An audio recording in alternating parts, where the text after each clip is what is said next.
ഗോപിനാഥ് മുതുകാടാണ് വിഷയം. അപ്പൊ 6 വർഷത്തെ ഇടവേള കഴിഞ്ഞ് ഇന്ദുചൂടൻ വന്നു എന്നൊക്കെ പറയുന്ന പോലെ അങ്ങനെ നമ്മുടെ മൗനവ്രതമൊക്കെ അവസാനിപ്പിച്ചിട്ട് നമ്മുടെ ഗോപിനാഥ് മുതുകാട് അങ്ങനെ വിവാദങ്ങൾക്ക് ഒടുവിൽ പുള്ളി അങ്ങനെ പ്രത്യക്ഷപ്പെട്ടിരിക്കുകയാണ് ഒരു അഭിമുഖമായിട്ട്. അപ്പോഴത്തേക്കും പുള്ളിക്കാരൻ വന്നിട്ട് പറയുമ്പോഴത്തേക്കും അതായത് ഇത്രയും നാളൊന്നും മിണ്ടാതെ, അതായത് ഈ വിഷയത്തിനെ പറ്റി ഒന്നുമേ മിണ്ടാതെ ഇരുന്നിട്ട് തൻ്റെതായിട്ട് തന്നെയുള്ള ആൾക്കാരെ കൊണ്ടും അതേപോലെ ഇപ്പൊ ട്രിക്സ് ചാനലിലെ ഫാസിലിനെ കൊണ്ടും അതേപോലെ കുറെ അമ്മമാരെ കൊണ്ടൊക്കെ വന്നിരുന്നിട്ട് വെറുതെ ന്യായീകരിച്ച് മെഴുകി അവസാനം അതൊക്കെ കയ്യിൽ നിന്ന് പോയി അങ്ങനെ ഇരിക്കുകയാണ് പുള്ളി. അപ്പൊ ആ ഒരു അവസ്ഥയിനകത്താണ് പുള്ളി വന്നിട്ട് ഈ ഒരു വീഡിയോയും അതേപോലെ ഇങ്ങനത്തെ കാര്യമൊക്കെ ആയിട്ട് പുള്ളി വരുന്നത്. അപ്പോൾ വരുമ്പോഴത്തേക്ക് നമ്മൾ എന്താണ് പുള്ളിയുടെ എന്ന് പ്രതീക്ഷിക്കുന്നത്? അതായത് ഇങ്ങനെ ഒരു കാര്യത്തിനകത്ത് ഇത്രയും വിഷയങ്ങൾ പുള്ളിക്കെതിരെ അലിഗേഷനും കാര്യങ്ങളൊക്കെ ഉണ്ടായപ്പോഴത്തേക്ക് അതിനൊരു ക്ലാരിഫിക്കേഷനും അതേപോലെ പുള്ളിയുടെ ഭാഗത്ത് നിന്ന് തെറ്റ് വന്നിട്ടുണ്ടെങ്കിൽ അതിനൊരു സോറിയും അതൊക്കെയാണ് നമ്മൾ പ്രതീക്ഷിക്കുന്നത്. പക്ഷേ നമുക്ക് എന്താണ് കിട്ടിയതെന്നുള്ളത് നമുക്ക് കണ്ടറിയാതെ.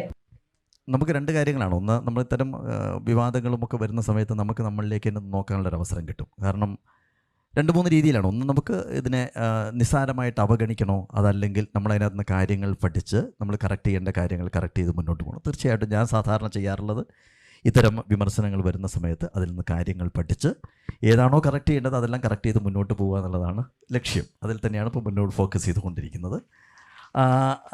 അതേസമയം ഇപ്പോൾ ഈ സോഷ്യൽ മീഡിയയിൽ വന്ന കാര്യങ്ങളിലൊക്കെ ഞാൻ മുഴുവനായിട്ടൊന്നും കാണാറില്ല. പക്ഷേ പറഞ്ഞു കേട്ട കാര്യങ്ങളിലൊക്കെ വളരെ ചെറിയ ചെറിയ കാര്യങ്ങൾ മാത്രമാണ് അതിനകത്ത് പ്രത്യേകിച്ചൊരു ഫോക്കസ് വെച്ചിട്ടുള്ളൊരു കാര്യങ്ങളൊന്നും അല്ല ഉന്നയിക്കപ്പെട്ടില്ലെന്നാണ് എനിക്ക് തോന്നുന്നത്. എന്തായാലും അവിടുത്തെ പ്രവർത്തനങ്ങൾക്ക് യാതൊരു ബുദ്ധിമുട്ടും വരുന്നില്ല. അവിടുത്തെ കാര്യങ്ങളെല്ലാം നന്നായിട്ട് പോകുന്നുണ്ട്.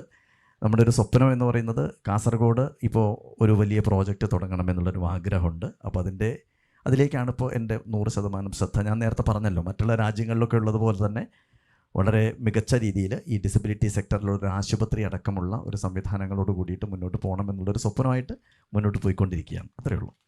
പുള്ളി വന്നിട്ട് ഈ പറയുന്ന കേട്ട് കഴിഞ്ഞാൽ കേൾക്കുന്ന ഒരാൾക്ക്, അതായത് പുള്ളിയുടെ ഈ മോട്ടിവേഷനൊക്കെ കേട്ട് ഭയങ്കരമായിട്ട് ഇപ്പോഴും ത്രില്ലടിച്ചും മുതുകാട് എന്ന് പറയുന്ന ഒരു വിഗ്രഹമായിട്ട് ഇരിക്കുന്ന ആൾക്കാർ ഇപ്പോഴും ഉണ്ടാവുമല്ല. അങ്ങനെയുള്ളവർക്കൊക്കെ ഇത് കേൾക്കുമ്പോഴത്തേക്കും പുള്ളി ഭയങ്കര നല്ല മനസ്സിനോടും കാര്യം ഈ നെഗറ്റിവിറ്റി ഒക്കെ വന്നിട്ട് പുള്ളി മൈൻഡ് ചെയ്യാണ്ട് പോയി എന്നൊക്കെ ചിലപ്പോൾ അവർക്ക് തോന്നിയെന്ന് വരാം. പക്ഷെ എനിക്കിത് കേട്ടപ്പോഴത്തേക്കും തോന്നിയെന്ന് പറഞ്ഞാൽ ഇത്രയും വലിയ ഗുരുതരമായിട്ടുള്ള അലിഗേഷനും കാര്യങ്ങളൊക്കെ പുള്ളിക്കെതിരെ വന്നിട്ടും അതിനെതിരെ ഒന്നും പറയാണ്ടിരിക്കുന്നത് ഒരുമാതിരി പരിപാടിയാണത്. അപ്പൊ ഇവിടെ നമുക്ക് ഇപ്പൊ ഈ ഒരു നെഗറ്റിവിറ്റി ഒക്കെ വരുമ്പോഴത്തേക്കും നമുക്ക് അതിനെ മൈൻഡ് ചെയ്യാണ്ട് ഇഗ്നോർ നെഗറ്റിവിറ്റി എന്നൊക്കെ പറഞ്ഞിട്ട് നമുക്ക് പോവാം.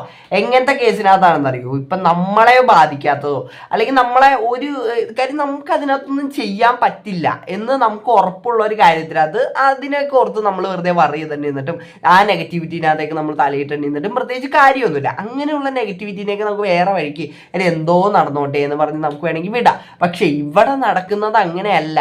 മുതുകാട് എന്ന് പറഞ്ഞ വ്യക്തിക്ക് അതിനകത്ത് ഒരു പുള്ളി വിചാരിച്ചു കഴിഞ്ഞാൽ അതിനകത്തൊരു മാറ്റം വരുത്താൻ പറ്റും. അതേപോലെ പുള്ളി വിചാരിച്ചു കഴിഞ്ഞാൽ അതിനകത്ത് പല ക്ലാരിഫിക്കേഷനും അതേപോലെ ക്ലാരിഫിക്കേഷനേക്കാൾ ഉപരി അതിനകത്തൊരു മാറ്റം വരുത്താം. പുള്ളിയുടെ ഭാഗത്തു നിന്ന് വന്ന ഒരു തെറ്റ് ആണെന്നാണ് ഇവിടെ എല്ലാവരും പറഞ്ഞുകൊണ്ടിരിക്കുന്നത്. കാര്യം ഇപ്പം ആരാണെങ്കിലും ഇപ്പം വന്ന് പറയുന്ന അമ്മമാരാണെങ്കിലും ഇപ്പം ഷിഹാബ് ആണെങ്കിലും അവരൊക്കെ വന്ന് പറയണതെന്ന് പറഞ്ഞാൽ മുതുകാടിൻ്റെ ഭാഗത്തു നിന്ന് വന്നൊരു തെറ്റാണ്. കാര്യം മുതുകാട് ഇപ്പം അമ്മമാരോടാണെങ്കിലും അവരോടൊക്കെ സംസാരിക്കുന്ന ആ ഒരു ഹാർഷ്നെസ്സും അതൊക്കെയാണ് ഇവിടെ മെയിൻ ആയിട്ട് വരുന്ന വിഷയം. അപ്പൊ അതിനകത്തൊരു സോറിയോ അങ്ങനെ എന്തെങ്കിലും പറയാണ്ട് പുള്ളി നെഗറ്റിവിറ്റി വരുമ്പോഴത്തേക്ക് അതിൽ നിന്ന് എന്തെങ്കിലും പഠിച്ച് മുന്നേറും. അപ്പൊ ഞാൻ അതിനകത്തൊന്നും അധികം നോക്കാറില്ല. ഇങ്ങനെയൊക്കെയാണ് നിങ്ങളൊരു ഉത്തരവാദിത്തപ്പെട്ട ഒരു സ്ഥലത്താണ് ഇപ്പൊ നിങ്ങൾ, കാര്യം അങ്ങനെയാണ് നിങ്ങൾ ആൾക്കാർ കാണുന്നത്. അപ്പൊ അങ്ങനെയുള്ള ഒരാളുടെ ഭാഗത്ത് നിന്ന് ഇങ്ങനെ ഒരു മറുപടി അല്ല ഞാൻ ഒരിക്കലും പ്രതീക്ഷിച്ചത്. എന്തെങ്കിലും ഒരു വാലിഡ് ആയിട്ടുള്ള കാര്യം പുള്ളിക്ക് പറയാറുള്ളൂ. പിന്നെ ഇത് കഴിഞ്ഞിട്ട് പിന്നെ പുള്ളിക്കാരൻ കുറെ വീഡിയോകളും കാര്യങ്ങളൊക്കെ ഇട്ടിട്ടുണ്ട്. അപ്പൊ അതിനകത്ത് പറഞ്ഞാൽ നമുക്കൊന്ന് കണ്ടുനോക്കാം. നമസ്കാരം. കഴിഞ്ഞ 1 മാസക്കാലമായിട്ട് ഞാൻ സോഷ്യൽ മീഡിയയിൽ നിന്ന് അകലെയായിരുന്നു. അതുകൊണ്ട് ഒരുപാട് വായിക്കാൻ പറ്റി. അപ്പോൾ തോന്നിയ ഒരു ആശയമാണ് പറയുന്നത്. നാളെ മുതൽ 60 ദിവസങ്ങൾ കടന്നു പോകുമ്പോൾ 2024 ഏപ്രിൽ 10 എനിക്ക് 60 വയസ്സാവും. ഷഷ്ടിപൂർത്തി. ഈ 60 വയസ്സിനുള്ളിൽ ഞാൻ അനുഭവിച്ച സന്തോഷങ്ങളും ദുഃഖങ്ങളും പ്രതിസന്ധികളും അതിനെയെല്ലാം അതിജീവിച്ച വഴികളും എല്ലാം ഇനിയുള്ള 60 ദിവസങ്ങളിലായിട്ട് ഈ പേജിലൂടെ തുറന്നു പറയുകയാണ്. അടുത്ത കാലത്തായി അനുഭവിച്ച സോഷ്യൽ മീഡിയ ആക്രമണങ്ങളും അതിൻ്റെ വിശദീകരണങ്ങളും വരെ ഇതിൻ്റെ ഭാഗമാവും. ജീവിതത്തിൽ പ്രതിസന്ധികളിലൂടെ കടന്നു പോകാത്ത ആരും ഉണ്ടാവില്ല. പകച്ചു പോകുന്ന നിമിഷങ്ങളിലൂടെ കടന്നു പോകുമ്പോൾ പെട്ടെന്ന് എടുക്കുന്ന ചില തീരുമാനങ്ങളാണ് പിന്നീടുള്ള നമ്മുടെ ജീവിതത്തിൻ്റെ ഗതി നിർണ്ണയിക്കുന്നത്. എൻ്റെ ജീവിതം എന്നെ പഠിപ്പിച്ച ചില പാഠങ്ങൾ, ജീവിതത്തിൽ ഞാനെടുത്ത ചില തീരുമാനങ്ങൾ, ഇതൊക്കെ എങ്ങനെയെല്ലാം എൻ്റെ ജീവിതത്തെ ബാധിച്ചു എന്ന് തുറന്നു പറയുന്നതിലൂടെ ഇത് കേൾക്കുന്ന യുവതലമുറയ്ക്ക് ഗുണം ചെയ്യുമെങ്കിൽ ചെയ്യട്ടെ എന്നതാണ് എൻ്റെ ആഗ്രഹം. അപ്പോൾ നാളെ മുതൽ എല്ലാ ദിവസവും ഇന്ത്യൻ സമയം രാത്രി 8 മണിക്ക് തുടങ്ങിയാണ് ജീവിതം എന്നെ എന്ത് പഠിപ്പിച്ചു. ഇങ്ങനെ ഒരു മനുഷ്യനെ ഞാൻ ആദ്യമായിട്ടാണ് കാണുന്ന കാര്യം. അത്രയും വിഷയങ്ങൾ പുള്ളിക്കെതിരെ പറഞ്ഞിട്ടും അതിനെപ്പറ്റി ഒരു വാക്ക് പോലും മറുപടി പറയാനില്ലാതെ ഒരു മാളത്തിൽ പോയി ഒളിച്ച് എന്നിട്ട് പിന്നെ ഒരു ദിവസം പുറത്ത് വന്നിട്ട് പറയണേണ് ഞാൻ ഇത്രയും ദിവസം ഈ സോഷ്യൽ മീഡിയ എന്നൊക്കെ മാറി നിന്നപ്പോഴത്തേക്കും ഒരുപാട് ബുക്കുകൾ വായിക്കാനായിട്ട് എനിക്ക് പറ്റി, അതുകൊണ്ട് ആ ബുക്കിൽ നിന്ന് ഞാൻ പഠിച്ച കാര്യങ്ങൾ നിങ്ങൾക്ക് പകർന്നു തരാം എന്നൊക്കെ പറഞ്ഞിട്ട് അതിൽ നിന്നും മോട്ടിവേഷൻ, അതായത് വീണിടം വിഷ്ണുലോകം എന്നൊക്കെ പറഞ്ഞൊരു പരിപാടിയുണ്ട്. അതായത് നമ്മൾ എവിടെ വീണുന്നോ അവിടെ നമ്മളൊരു സംഭവമൊക്കെ ഉണ്ടാക്കിയെടുക്കും. അപ്പൊ അതേപോലത്തെ ഒരു പരിപാടിയായിട്ടാണ് എനിക്കിപ്പോൾ ഇത് കണ്ടപ്പോഴത്തേക്ക് തോന്നിയത്. എന്തുട്ടാണ് കാര്യം നിങ്ങൾക്ക് എതിരെ അത്രയും വലിയൊരു ഗുരുതരമായിട്ടുള്ള സംഭവങ്ങൾ വരുമ്പോഴത്തേക്ക് നിങ്ങൾ അതിനകത്ത് ഒന്ന് പ്രതികരിക്കുകയോ അല്ലെങ്കിൽ നിങ്ങൾ അതിനെപ്പറ്റി ഒരു വാക്ക് പറയുകയാണെങ്കിൽ നിങ്ങൾ അതിനെപ്പോലും ഒരു ബിസിനസ്സായിട്ടും, അതേപോലെ തന്നെ പുള്ളി ഇപ്പോൾ പറയുന്ന കേട്ടോ, അതായത് ഞാൻ ഇനി വരുന്ന വീഡിയോകളിലും അതേപോലെ കാര്യങ്ങളൊക്കെ ആയിട്ട് ബുക്കുകളൊക്കെ അതൊക്കെ വഴി ഞാൻ എന്താണോ ഞാൻ അനുഭവിച്ച കാര്യങ്ങൾ അതിനെപ്പറ്റി ഞാൻ ഷെയർ ചെയ്യാമെന്ന്. അതിനെപ്പറ്റി ഒരു വീഡിയോ അങ്ങ് ഇടാണ്ട് നിങ്ങൾ എന്തൊക്കെയാണ് ഇവിടെ പറഞ്ഞിട്ടിരിക്കുന്നതെന്ന് എനിക്ക് മനസ്സിലാവുള്ള. എന്തായാലും ഇതിനൊരു അന്ത്യം ഉണ്ടാവുന്ന, അല്ലെങ്കിൽ പുള്ളി ഇത് തന്നെ പറഞ്ഞിട്ടിരിക്കുന്ന, പുള്ളി അതിനെപ്പറ്റി എന്തെങ്കിലും സംസാരിക്കുന്നൊന്നും എനിക്ക് തോന്നണില്ല കേട്ടോ. പുള്ളി ഇതേപോലെ തന്നെ ഒഴിഞ്ഞു മാറി വല്ല മോട്ടിവേഷനോ അതും ഇതൊക്കെ കേട്ട് തന്നെ പോകാനേ സാധ്യത.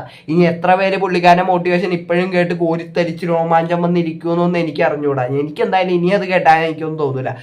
ഒരു കാലത്ത് ഉണ്ടായി മുതുകാടെന്ന് കേൾക്കുമ്പോഴത്തേക്കും രോമാഞ്ചം വന്ന ഒരു കാലം, അതൊക്കെ വേറെ. പിന്നെ അന്ന് കേട്ടൊരു സംഭവം ഉണ്ടായി, അതായത് ഇപ്പൊ ഷിഹാബും അതേപോലെ മുതുകാടും അതേപോലെ ഫാസിലും അതേപോലെ നമ്മുടെ സീക്രട്ട് ഏജന്റൊക്കെ കേട്ട് ഒരു ചർച്ചയ്ക്ക് ഇരിക്കാൻ പോണ്, അങ്ങനത്തെ കുറെ സംഭവങ്ങളൊക്കെ അന്ന് കേട്ടിട്ടുണ്ടായി. അതായത് നമ്മുടെ മാജിക് പ്ലാന്റിനകത്ത് വെച്ചിട്ട് നിങ്ങൾ ഡേറ്റ് സമയമൊക്കെ ഫിക്സ് ചെയ്തോ എന്നൊക്കെ പറഞ്ഞിട്ട് ഒരു സംഭവമൊക്കെ അന്ന് കേട്ടായിരുന്നു.